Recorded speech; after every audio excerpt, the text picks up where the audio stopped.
Coming up on today's edition of MSCB Live, we take a look at the Girls Who Code Club at Horn High School. Then we talk to a local comic book artist whose comic has been picked up to be a series on Netflix. We take a look at what's going on in the Horn Research and Design class. Then a visit with the Orchestra Director at West Mesquite. And our final story, we'll look at the Poteet High School varsity football players' reading program in the elementary feeder schools. All this and more coming up on MSCB Live.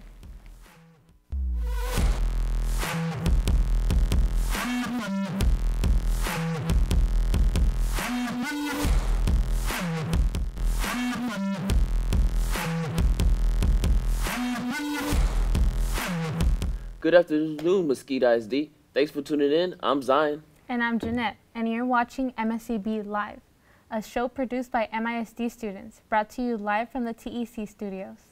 We'll bring you the top stories from throughout the district and take an inside look at what's happening in MISD. And let's get to our first story. Horn High School has a great program that creates a sisterhood of girls interested in STEM careers. Today we sat down with the sponsors and members of the new club at John Horn High School called Girls Who Code. Here's what they had to say about the purpose of the club. As a person who founded Girls Who Code, I really was hoping to include a sort of sisterhood amongst girls and to increase the amount of girls interested in STEM careers. I think they need that support. I think that being in an all-girls program like this, they can support each other, they can help guide each other, and they can work together so that if they decide to go out and to pursue this field, that they're together, that they know that there are other people struggling just like them, and they have someone to call on. They've joined this club and hopefully stay together, to the end of time. What motivated me to join Girls Who Code was seeing how there was a lack in inequality between boys and girls in the STEM field, and so being able to bring it to the school just really gave me closure. Then we asked the teachers and sponsors about their experience with coding.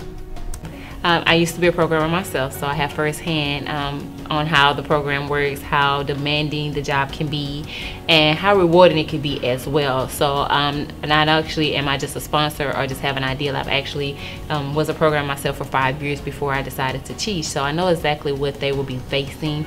It may be a little more difficult from when I did it, but I do know what they will be looking forward to, so I try to help. So Coursey, like Girls Who Code, is a nonprofit organization that is meant to inspire young women and girls to pursue STEM-oriented careers.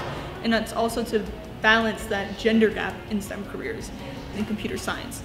So we would sit down at this camp for 8 hours a day, coding, learning, and my first year we learned HTML, CSS, basics in JavaScript, and then we learned Ruby as well. And then by my second year, we learned Swift 5 basics, and then also expanded into more in-depth JavaScript. And then our first year we created a website, and our second year we created an app, both from scratch. And both projects we only had 2 days to do. And throughout the camp they made sure to teach us how the gender gap is in STEM careers. They come up with programs and things that they think will be beneficial in the future. So we take those ideas and we code, and they learn how to code. They've seen what coding looks like. So it helps them decide, is this something they want to do in their future? When I was in school, it wasn't this prevalent, so I didn't find out about coding until college. Well, this gives them a chance to decide now so that they don't go to college and then decide, maybe not. They can decide now if they want to take another, particular program. This club prepares me for college by teaching me leadership skills and social skills. I've been able to build strong relationships with my club members, and I feel that that's important for college. What a great opportunity for high school girls to see if they're talented for coding before college. Our next story is about a Mesquite man whose comic creation is going to be a series on Netflix. My first foray into comics was back in 1984 when I hooked up with a local comic book company called Galaxy Comics, in which they needed someone to draw a comic book called Bloody Bones and Black Eyed Peas. And that was my very first paid work, and since then that became a professional. I've been drawing since '84. I started Antarctic Press in '85, and I've been doing it ever since. A producer named Dean English, who's in charge of Perfect Circle Production, he approached Netflix with the series that I created called Warrior Nun Ariala. Dean was really interested in Warrior Nun and some of Ben's other properties as well. And so when they first started talking about it, it was to be a movie. And they accepted it, and they produced it. And right now it's in the post-production, and hopefully it'll be out soon. Netflix is very secretive on the release dates of its show. Most likely we'll probably see a trailer just a few days or a few weeks before it actually drops on their network, but hopefully it will be out soon. Well, my biggest known series at the time was Ninja High School, but I also did Marvel Mangaverse back in 2000 as well, and I've been doing a lot of other series since then. Well, when I get a deadline, I look at when the work is due. That's part of being professional, to make sure that you hit your deadlines. He would come in and do his at least one page of work a day, and even though it was entertaining, it was also a job. I look at my schedule and see if it's possible to do the work that they're asking you to do. If it is possible, then you do everything you can to make sure you finish that work. He's the person who plugs away at it every single day, and 99% of the time gets it finished exactly on time. Be as high quality as possible, before or at the deadline, because missing a deadline is very unprofessional. It looks like we all need to be looking out for a new series on Netflix. Our next story takes a look at the research and design class at Horn High School. My son, when he was about 10 years old, wanted a drone. We saw one, and he wanted one for Christmas, so we went out and bought a Parrot mini drone. And as you can see, it didn't live very long. Actually, it did live a long time, but we took it apart to try and fix it. And as I was doing that, I was also looking up videos on drones, and it exploded. I got so interested in it, I just started doing it all the time. And more, I brought it up here to the school, and the kids got interested in what I was doing, and we just developed a club out of it. Some of the kids wanted to start a club, so we did. So I'm in the scientific research and design class right now, and what I decided to make is a container that can hold small parts. This is good for when you're working on a small drone or trying to fix something. You could just put something in one of the 4 compartments and then close it up, and then you could just put it to the side or somewhere so you know that it's always there. Well, we are going to be working on different things. Quadcopters is the common term for a drone that has 4 motors like this, but they can also be airplanes. And part of it is we're learning to 3D print. One of our students is learning to 3D print his own quadcopter frame. We started doing things like these little phone stands. So now they can put their phone on it. It represents DIG, the Drone Interest Group. But we also do some that are customized with other people's logos, and it's 3D printing. We're learning to do things that will be useful. There's so many options for MISD students to learn about cool technology. I bet it's fun to fly those drones. Our next story is an MISD spotlight on Dr. Marylin Butorac, the orchestra director at West Mesquite High School, who is more than an orchestra director to many of her students. What's kept you in orchestra? The kids. I love making music with kids. I hope when they leave me, they keep making music. This last concert was the first concert. I looked out in the audience and I saw a former student of mine sitting in the audience because his kid was on the stage with us.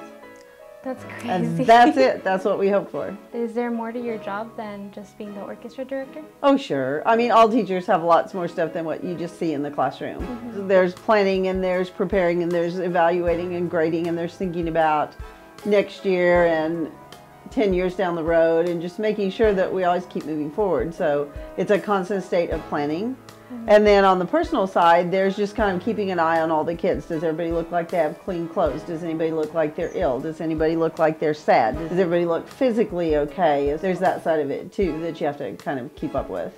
And then there's the professional side that kids don't see, which is where you go and try to increase your own learning, depending on what you'd like to add to your own knowledge base that you can share with kids. And you've gotten your doctorate? I do have, yes. I really enjoyed it. I love to learn things.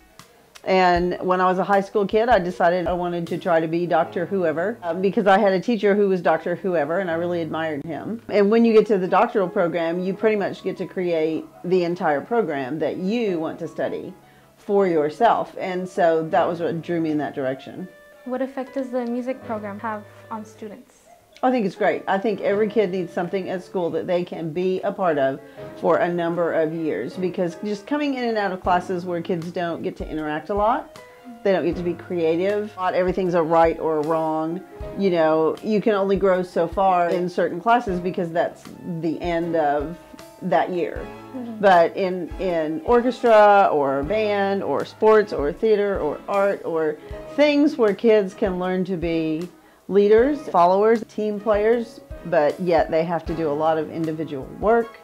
You know, there's just a lot about the programs that are not part of the testing curriculum that really teach life skills. Hopefully, when kids leave us, they've learned all those things that employers need. Responsibility and self-direction and a desire for perfection. Just all those things that make you a better employee or a better whatever it is you do after here. The things we learn in music make people better people. And so that's why I think it's super important. It's multitasking. It's totally multitasking. You're doing at least 12 things at once when you're playing an instrument. So, yeah. Is there anything you'd like to add about the students and the program? I mean, I think I have the best kids in the school. I really do. Well, thank you, Dr. You're welcome. What a great teacher that teaches life lessons in orchestra that can be applied in basic life skills. For our final story, there is nothing like giving back to your community. And that's exactly what the Poteet High School football players are doing with their elementary school reading program. All of the high schools of the MISD district do something special for their feeder schools, but none are quite as special as what the Poteet Pirate football players do for theirs. Every Wednesday during the school week, they go to Poteet's feeder schools and they read to the younger kids to spread the joy of learning and build bonds with the elementary students. This inspires and encourages many of the students to read more and gain a better understanding of the importance of education. I think it gives them something to look forward to, not just, you know, coming to class and reading to them, but when the football players come, they talk to them about other things they're involved in. I think it just gives them something to look forward to. I think it will influence them greatly because they love to listen to anybody read out loud to them. They're good listeners, they enjoy it, and they love to see older people read to them and also their peers. And not only do the reading sessions affect the students positively, but they also leave a positive imprint on the football boys too.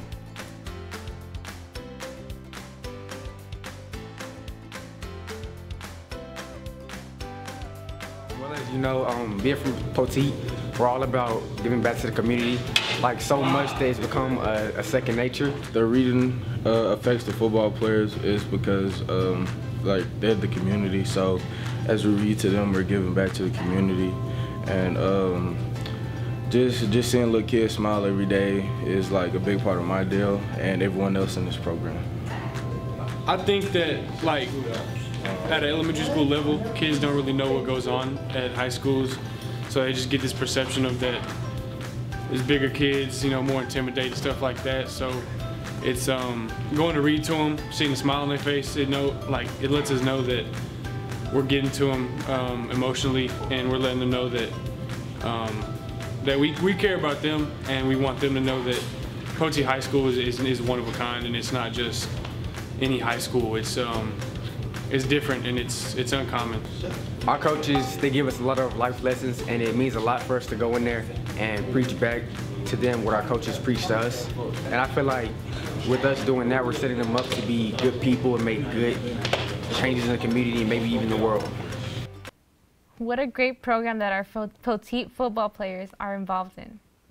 Well, that wraps up this edition of MSEB News. For more information on today's stories, please visit the MSEB YouTube channel, Twitter, and Facebook pages. Thank you for joining us today. I'm Zion. And I'm Jeanette. And until next time, stay classy, Mesquite.